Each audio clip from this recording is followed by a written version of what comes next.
Intermittent fasting is a great way for both men and women to accelerate their fat loss.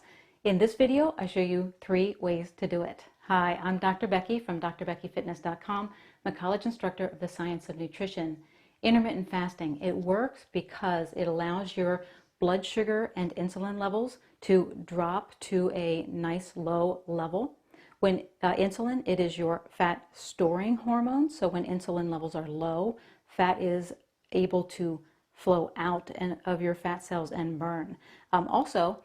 Because fat is not being stored, those sugars are not being stored as fat, they are available in the blood to repair cells. And that's why intermittent fasting is getting a lot of attention right now in the research world for treatment of chronic disease. So if you want to try to incorporate intermittent fasting, let's go over how to do it. First, start with the easy way, what I would call 12-12 intermittent fasting, which means that for 12 hours of the day you fast, and 12 hours you consume all of your calories. Okay, so you have a 12-hour window of eating.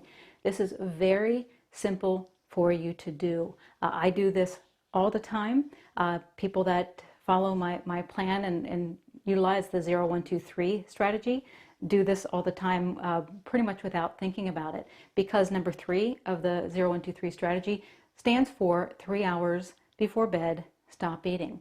So to utilize this in your daily life, all you have to do is, let's say you stop eating at 7:30 at night, then you simply do not eat breakfast until 7:30 a.m.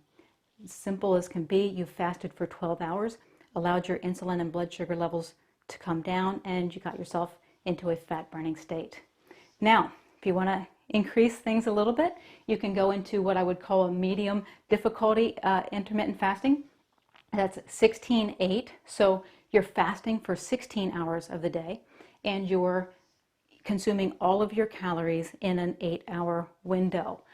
This is probably the one that gets the most attention in the diet world and probably also in the research world as well.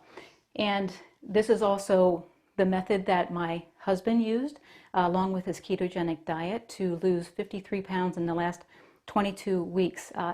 We've been documenting his weight loss over the 22 weeks each week over at our 2Fit Docs channel.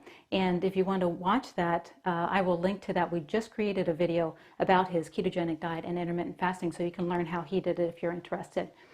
But basically what he has done is he will stop eating at 8 p.m. at night and then not resume eating or break his fast until noon the next day, when he has a high-fat, relatively low-carbohydrate salad to break his fast. Works really well for him.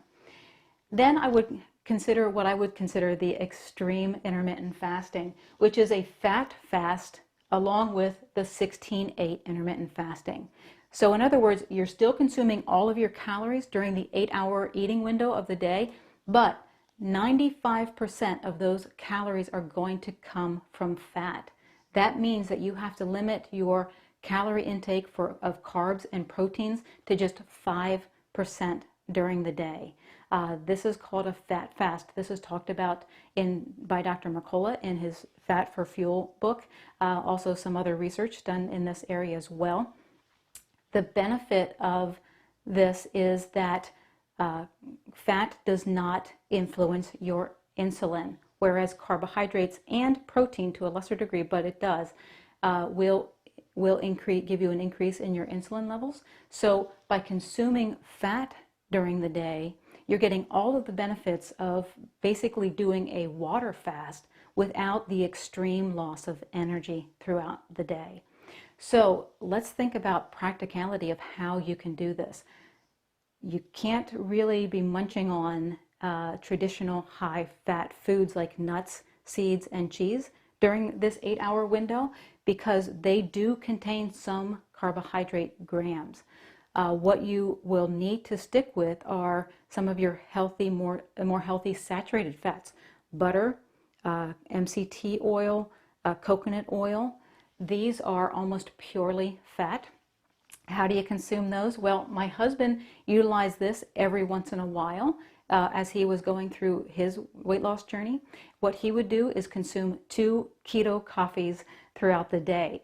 Keto coffee, it's bulletproof coffee. That was made famous by Dave Asprey. It is basically a cup of coffee with MCT oil, coconut oil, and butter put into it. Sounds a little bit extreme, but when you consume that, you're still getting energy into your body without getting that insulin spike. My husband has his own version of keto coffee. He calls it fat fortified coffee, where he uses butter, MCT oil, and heavy whipping cream to give it a little bit more of a flavor.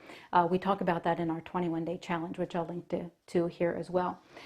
Just a couple of words of that need to be noted if you're going to do a fat fast or do this extreme intermittent fasting. You do not want to jump from a completely poor diet into this extreme. You will be in the bathroom most of the day. You need to be working your way up to doing this. Also, some of the research out there talks about doing a fat fast for an extended period over for a couple of days or a couple of weeks at times. We have never personally experimented with that. When my husband utilized this, he would do it one day at a time just to kind of throw a curveball in there to his bodies to keep his metabolism up and running. So some considerations for you if you're looking at any of these easy, medium, extreme. That's how you do intermittent fasting. Thanks.